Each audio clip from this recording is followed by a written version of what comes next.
la rumeur du possible Roman Reigns face à The Rock à WrestleMania 40 refait régulièrement surface depuis quelques jours, quelques semaines. Mais c'est pas de ça qu'on va parler. Et on va parler du possible retour de Sasha Banks lors du Royal Rumble.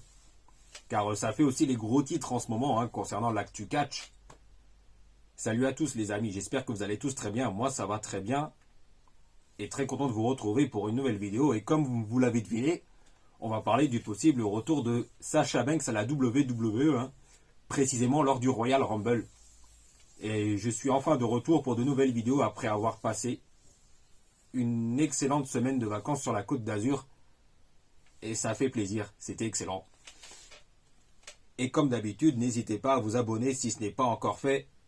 N'hésitez pas à vous abonner et cliquer sur la petite cloche pour être informé de la sortie des prochaines vidéos, car ça aide beaucoup à continuer à faire grandir la chaîne et ça aide beaucoup pour le référencement. Et aussi, n'hésite pas à t'abonner, à me suivre sur mes réseaux sociaux, Facebook, YouTube, Instagram, X, alias Twitter. Et sans plus attendre, c'est parti, ça démarre. Et comme vous le savez sans doute, Sasha Banks a été libéré de son compte. A été libéré de son contrat avec la New Japan. Et c'est l'occasion de vous parler du possible retour de Sasha Banks. Et tout d'abord, revenons un petit peu en arrière. Comme vous le savez sans doute, Sasha Banks à la WWE a fait partie de la révolution féminine en 2015 et a fait partie des Four Horsewomen à la WWE, ou plutôt de la WWE, avec The Man, Becky Lynch, Charlotte Flair et Bayley. Et Sasha Banks a été aussi, avec Charlotte Flair, la première superstar féminine à faire un main event de pay-per-view qui était Hell in a Cell en 2016. Et ce match était, je dirais, plutôt pas mal. Et je m'en souviens très bien car le pay-per-view Hell in a Cell était diffusé en direct sur AB1. Et ça m'a fait plaisir de voir les superstars féminines faire un main event de pay-per-view. Et après, quelques années après, Sasha Banks a gagné plusieurs titres. Championne du monde féminine de Raw, championne féminine par équipe avec Bayley et Naomi. Et justement, on en vient à ce règne de championne par équipe féminine avec Naomi. Enfin, moi, j'étais enthousiaste de voir Sasha, The Boss, comme on la surnomme, championne par équipe féminine avec Naomi, mais après, ça s'est détérioré. Mais bon, après, comment dire, ça s'est détérioré, car suite à une décision de booking qui n'a pas plu à Sasha Banks et Naomi qui ont laissé les titres par équipe féminine de côté, suite à une décision de booking douteuse de Vince McMahon, encore une fois, car rappelons que lorsque Naomi et Sasha Banks étaient suspendus par la WWE, Vince McMahon était encore au pouvoir, si je me rappelle bien à ce moment-là. Ce qui fait qu'on n'a plus revu Sasha Banks depuis des lustres, depuis des mois et des mois et des mois, et on ne savait pas trop si elle allait revenir à la WWE ou pas. Et au finalement non, car Sasha Banks a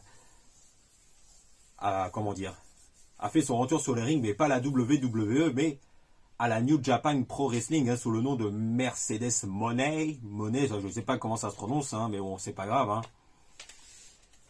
Et sans vous mentir, je ne regarde pas trop la New Japan, mais de ce que j'ai vu de Mercedes Moné à la New Japan, c'était plutôt intéressant. Et comme je l'ai dit sans aucun doute, comme je vous l'ai dit il y a quelques instants, Sasha Banks a été libéré de son contrat avec la New Japan il y a quelques semaines de cela. Et depuis, il y a la rumeur d'un retour de Sasha Banks à la WWE refait régulièrement surface depuis la libération de son contrat avec la NJPW.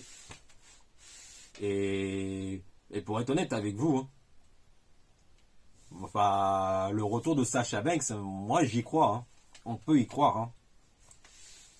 Même s'il y a quelques incertitudes la concernant sur où elle va signer, car rappelons qu'il y a quelques semaines, il y a des rumeurs comme quoi Sasha Banks devait signer à la AEW, et qu'il c'était même possible qu'elle apparaisse lors du premier épisode de AEW Dynamite, de l'année 2024, c'est-à-dire il y a quelques jours de cela. Mais au final, il s'est avéré que non. Et ce qui fait que du coup, au final, c'est un peu le flou autour de Sasha Banks. Et on ne sait pas trop si elle va revenir à la WWE ou si elle va signer chez Tony Khan ou elle va signer à la TNA, hein, car Impact Wrestling est redevenu TNA. Hein. Et ça parle au plus ancien, mais bon, ça c'est une autre histoire. Et si Sasha Banks fait son grand retour à la WWE, précisément au Royal Rumble, quel plan pour Sasha Banks finalement, hein? Et ben, on peut avoir un scénario façon John Cena, hein, façon John Cena en 2008, avec pourquoi pas un retour de Sasha Banks en 30e place du Rumble, où elle élimine tout le monde, toutes les superstars féminines présentes, et on pourrait avoir un face-à-face, un Final Four par exemple, avec Becky Lynch, avec Bianca Belair ou Bayley, ou j'en sais rien.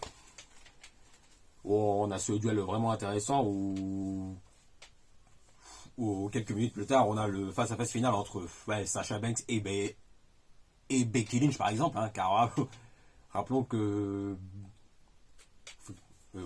rappelons que on utilise un Rhea Ripley Becky Lynch depuis quelques mois à WrestleMania 40, hein. Mais bon, ça c'est une autre histoire.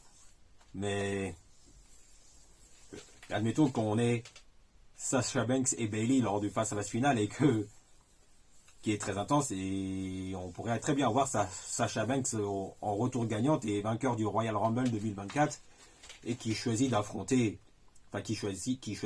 du coup Io Sky, hein, puisque comme je l'ai dit il y a quelques instants, ça me semble gravé dans le marbre qu'on va probablement avoir Rhea Ripley face à Becky Lynch pour le titre mondial féminin à WrestleMania 40, et tandis que Sasha Banks pourrait très bien affronter Io Sky pour l'autre titre mondial féminin, pareil à WrestleMania 40. Mais il y a d'autres possibilités pour Sasha Banks aussi, hein, car rappelons que Bayley et Sasha Banks ont un long passé, hein, que ce soit en tant que membre des Four Horsewomen de la WWE ou en tant que championne par équipe il y a à peu près 2 ans de cela, enfin 2-3 ans de cela, hein, je crois.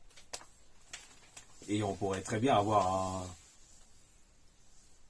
par exemple un Bayley qui est tout proche de remporter le Royal Rumble. Rappelons qu'elle est mise de côté par le Damage Control, mais qu'au final Sasha Banks l'élimine au tout dernier moment, ce qui pourrait très bien nous amener à un Sasha Banks Bayley qui pourrait être vraiment au top à WrestleMania 40. Mais bon. Et il y a une autre possibilité, la possibilité c'est Jade Cargill. Et je pense que un face-à-face au Royal Rumble entre Sasha Banks et Jade Cargill, ça aurait clairement de la gueule, hein. Car je vois clairement Jade Cargill faire ses débuts sur les rings de la WWE lors du Royal Rumble, hein. Et je la vois même favorite pour remporter le Rumble aussi. Et d'ailleurs, j'en avais consacré une vidéo sur les superstars féminines favorites pour remporter le Royal Rumble il y a quelques semaines. Et n'hésitez pas à aller voir la vidéo si vous ne l'avez pas encore vue. Et un face-à-face entre The Boss et Jade Cargill, le Royal Rumble pourrait très bien nous amener ce qui pourrait être un dream match à WrestleMania 40 entre Sasha Banks et Jade Cargill. Et franchement, si on a ce match, je valide aussi à 100%. Et bon, on ne sait pas où va vraiment signer Sasha Banks. On ne sait pas je ne sais pas. On ne sait pas si Sasha Banks va revenir à la WWE ou si elle va signer chez AEW ou à la TNA ou j'en sais rien. Mais en tout cas, hein, j'y crois au retour de Sasha Banks à la WWE et je la vois même dans les grandes favorites pour remporter le Royal Rumble féminin qui aura lieu dans 1 semaine et demie.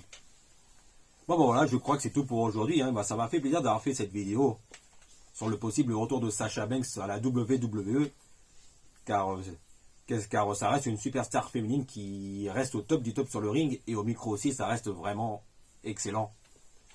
Et je crois que c'est tout pour aujourd'hui, et que dire de plus, je crois que c'est tout, et je peux vous parler vite fait de la Coupe d'Afrique des Nations qui a démarré le week-end dernier avec la Côte d'Ivoire, pays organisateur, qui a bien démarré la compétition avec notamment un but de Seko Fofana, l'ancien Lensois.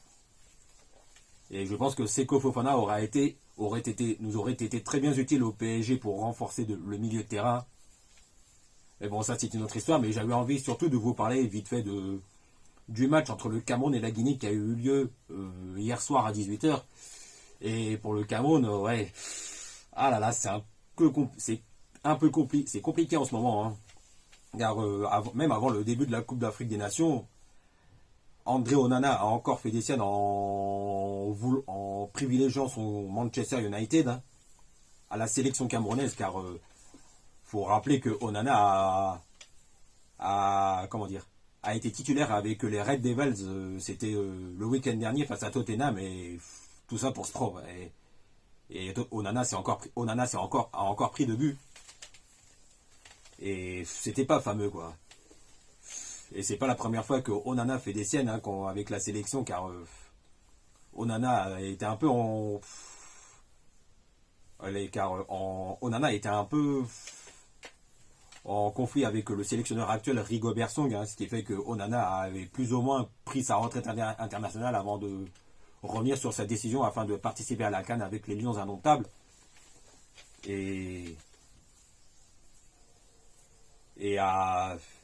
quand on voit la liste de l'équipe du Cameroun pour cette CAN, c'est un peu compliqué, hein, offensivement, quand on voit qu'il n'y a que Rigobert Song se passe de Eric Maxime Choupo-Moting, alors que ça reste un des éléments importants de cette équipe du Cameroun.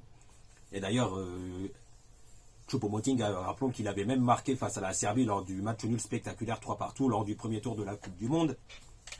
Et quand on voit aussi qu'il n'y a pas que Brian Mbeumo a déclaré forfait suite à une blessure. Et pareil pour Vincent Aboubakar qui est blessé pour le début de la CAN. Et on voit qu'offensivement, le Cameroun, ça fait un peu moins, on peut dire, ça fait un peu moins rêver, hein. Et quand on voit l'attaque, c'est compliqué, hein, car le seul attaquant disponible, plus ou moins, c'était Karl Toko Ekambi, hein, qui, bien qu'il peut jouer en numéro 9, joue plutôt sur le côté gauche de l'attaque. On avait déjà vu cela à Villarreal, à Lyon et à Rennes. Et c'est compliqué pour le Cameroun, hein, qui a été tenu en échec par la Gambie, un partout. Et quand on voit que c'était vraiment pas ça offensivement, ça fait flipper, hein, car il y a le prochain match du Cameroun, c'est face au Sénégal, hein. Et ce match Sénégal-Cameroun est un grand classique du football africain et de l'histoire de la Coupe d'Afrique des Nations même. Et donc pour le Cameroun devra montrer autre chose, hein, s'ils veulent aller le plus loin possible dans cette Coupe d'Afrique des Nations. Voilà, je crois que c'est tout pour aujourd'hui. Et comme d'habitude, n'hésitez pas à vous abonner si ce n'est pas encore fait en cliquant sur la petite cloche pour être informé de la sortie des prochaines vidéos. Et n'hésitez pas à me suivre sur mes réseaux sociaux comme d'habitude, hein, sur Facebook, Instagram, YouTube, XLS, Twitter. Et n'oubliez pas, on se retrouve très vite pour parler de football et de catch.